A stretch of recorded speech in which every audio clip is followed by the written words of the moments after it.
Welcome back to Speak English with Sophie. Today, we're diving into a topic that affects many of us, often in ways we don't even realize. Let me start with a thought-provoking question. Have you ever felt pressured to stay positive, even when you were struggling inside? That's a question worth pondering. In a world that constantly encourages us to think positive and stay upbeat, we often forget that it's perfectly okay to have bad days or to feel overwhelmed. But what happens when we force ourselves to be optimistic all the time? Exactly. It might surprise you to learn that being too positive can actually lead to something called burnout. Yes, that's right. Today, we're exploring how the pressure to maintain a sunny disposition can have negative consequences on our mental health and overall well-being. Throughout this episode, we'll delve into the balance between embracing positivity and acknowledging our true feelings. And stay tuned, because by the end, we'll not only provide insight into this phenomenon but also reveal why the answer to our opening question is crucial for your emotional health. So, if you've ever felt caught between the expectations of positivity and the realities of life, this episode is for you. Let's get started on this enlightening journey together.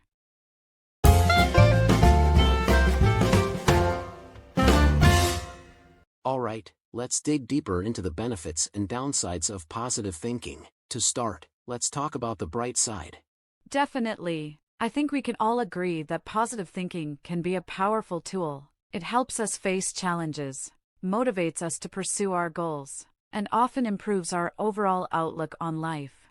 Absolutely. I remember when I was preparing for my final exams back in college, I was really stressed out, and I kept telling myself, "You've got this, just stay positive." That positive mindset helped me stay focused and pushed me to study harder.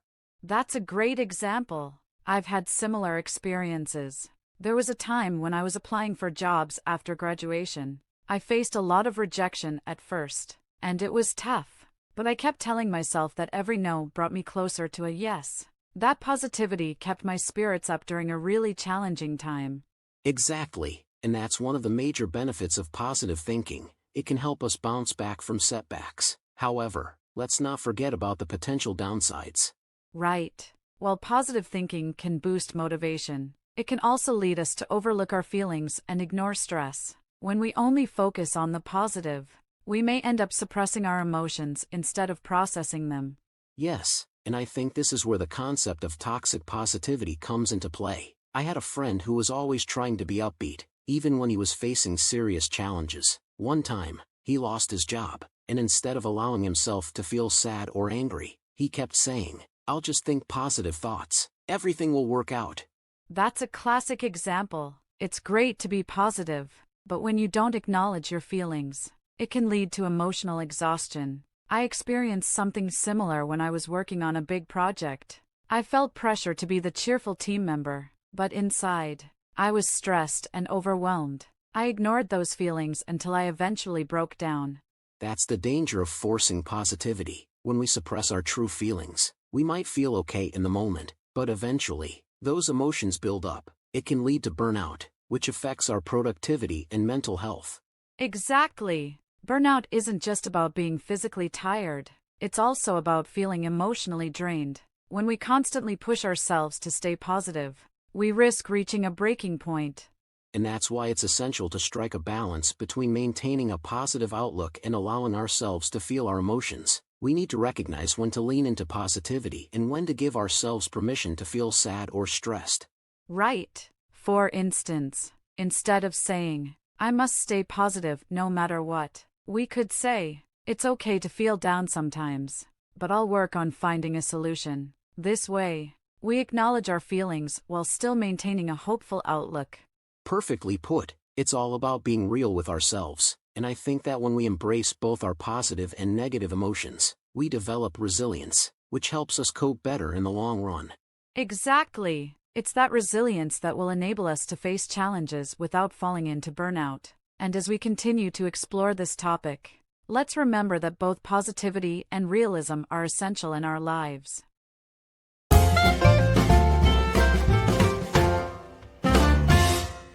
Welcome back. Now that we've explored the benefits and potential pitfalls of positive thinking, let's discuss some practical strategies to help us balance positivity with emotional awareness. That's a great idea. The key here is to maintain a healthy mindset without ignoring our emotions. One effective strategy is mindfulness. Exactly. Mindfulness is all about being present in the moment and acknowledging your feelings without judgment. For instance, when I'm feeling overwhelmed, I take a few minutes to focus on my breathing and assess what I'm really feeling. That's an excellent technique. I do something similar. I like to practice a short meditation or even just sit in silence. It helps me clear my mind and figure out what's bothering me, rather than just putting on a brave face. Right. Another strategy is journaling. Writing down your thoughts and feelings can be incredibly cathartic. It allows you to express yourself and can help clarify your emotions. I love journaling. Sometimes, when I feel pressure to be positive, I write about my feelings honestly. It's amazing how just putting pen to paper can help release that tension and provide clarity. Definitely. And it's important to remember that journaling doesn't have to be structured. You can write lists, draw, or even just jot down random thoughts. The goal is to get everything out of your head. Absolutely. Another strategy to consider is setting realistic goals. When we set overly ambitious goals, we might feel pressure to remain positive and ignore stress when things don't go as planned. Exactly. I learned this the hard way during a fitness challenge. I was so focused on being positive and hitting every workout that I neglected my body's signals. I ended up exhausted and unmotivated.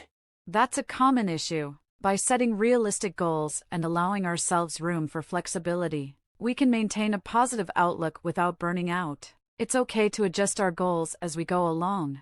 Right, and let's not forget the importance of support systems. Talking to friends or family about how we feel can be incredibly helpful. They can provide a listening ear or even offer advice that helps us reframe our thoughts. Exactly. Sometimes, just expressing how we feel can lift a huge weight off our shoulders. I've had friends remind me that it's okay to not be okay sometimes, which helps me feel more validated in my feelings. And it's important to choose our support networks wisely. Surrounding ourselves with people who understand the balance of positivity and realism can greatly influence our mindset. Yes. And don't forget about self-compassion. This is about treating ourselves with the same kindness we would offer a friend. Instead of criticizing ourselves for feeling down, we should embrace our emotions and remind ourselves that it's normal to struggle. Great point. Practicing self-compassion allows us to navigate our feelings without judgment. It creates a safe space for us to acknowledge both our strengths and our struggles. To sum it all up, let's recap the strategies we discussed. 1. Mindfulness. Take time to reflect on your feelings. 2. Journaling. Write down your thoughts to gain clarity. 3. Setting realistic goals. Allow flexibility in your plans. 4. Support systems. Talk to friends or family about your emotions. 5. Self-compassion. Treat yourself with kindness and understanding. These strategies can help us maintain a healthier balance between positive thinking and emotional awareness. It's all about creating a mindset that recognizes and values our true feelings while still allowing room for positivity. Exactly. And remember, it's perfectly okay to seek help from professionals if you're struggling to find that balance. Mental health is just as important as physical health.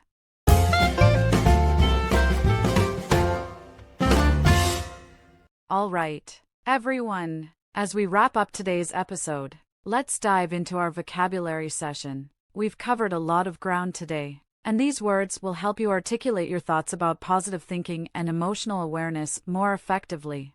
Exactly. Let's start with the first word. The first word is burnout. Repeat after us. Burnout. Burnout, a state of emotional, physical, and mental exhaustion caused by prolonged and excessive stress. For example, after working long hours without a break, I experienced severe burnout and needed a vacation to recharge. Great. The next word is mindfulness. Repeat after us. Mindfulness. Mindfulness, the quality of being present and fully engaged with the current moment. An example would be: practicing mindfulness helped me manage my anxiety and stay focused on the present. Awesome. Our third word is self-compassion. Repeat after us. Self-compassion. Self-compassion, treating oneself with kindness and understanding in times of suffering or failure. For example, practicing self-compassion allowed me to forgive myself for my mistakes. The fourth word is support system. Repeat after us. Support system. Support system, a network of people who provide emotional and practical support. An example would be, having a strong support system helped me navigate through tough times. Moving on to the fifth word. We have emotional awareness. Repeat after us. Emotional awareness. Emotional awareness, the ability to recognize and understand one's own emotions. For instance, emotional awareness is essential for managing stress effectively. The sixth word is resilience. Repeat after us. Resilience. Resilience, the capacity to recover quickly from difficulties or stress. An example is, her resilience helped her bounce back from the setbacks in her career. Our seventh word is realistic. Repeat after us. Realistic. Realistic, having a sensible and practical idea of what can be achieved. For example, setting realistic goals can prevent feelings of failure and disappointment. The eighth word is stress management. Repeat after us. Stress management. Stress management, techniques and strategies to control a person's level of stress. An example would be, effective stress management is crucial for maintaining mental health. We're almost there. The ninth word is coping strategies. Repeat after us. Coping strategies. Coping strategies, methods used to manage stressful situations. For example, developing healthy coping strategies can help reduce anxiety. And finally, our 10th word is positive reinforcement. Repeat after us. Positive reinforcement.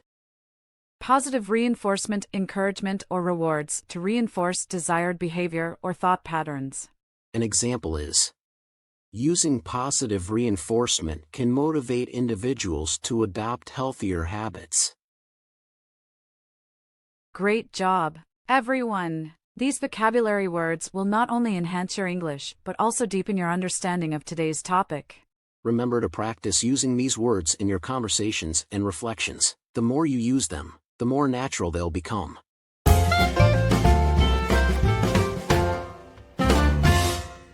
All right, listeners, we've come to the end of today's episode on how positive thinking can lead to burnout. It's been an eye-opening discussion, and we hope you've gained valuable insights into how to manage your mindset to prevent burnout.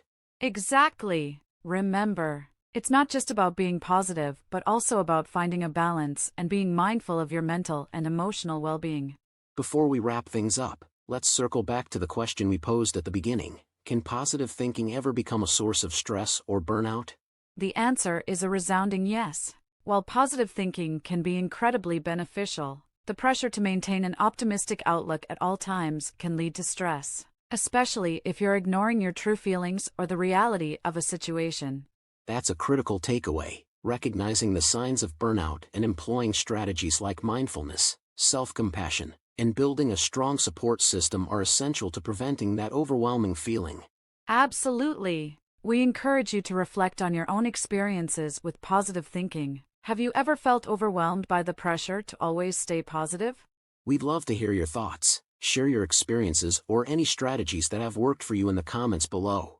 And if you found today's episode helpful, please consider liking and sharing it with friends or anyone who might benefit from our discussion. Don't forget to subscribe to Speak English with Sophie for more engaging content focused on English learning and personal growth. We'll also leave you with a little challenge for the next week. Practice being aware of your thoughts. Whenever you catch yourself thinking negatively, Try to reframe it into a more positive perspective without ignoring the reality of the situation. That's a fantastic challenge. And remember, we'll be back with another exciting topic next week, so stay tuned. Thank you for listening, everyone. Until next time, keep practicing your English, stay mindful, and take care of yourselves. Bye for now. Bye. This is the end of today's episode, but remember, learning English doesn't stop here. There's so much more to explore, so make sure to check out our other episodes to keep your English journey going. Don't forget to hit the subscribe button and stay updated with our latest lessons. Keep practicing, keep growing, and we'll see you in the next episode. Happy learning!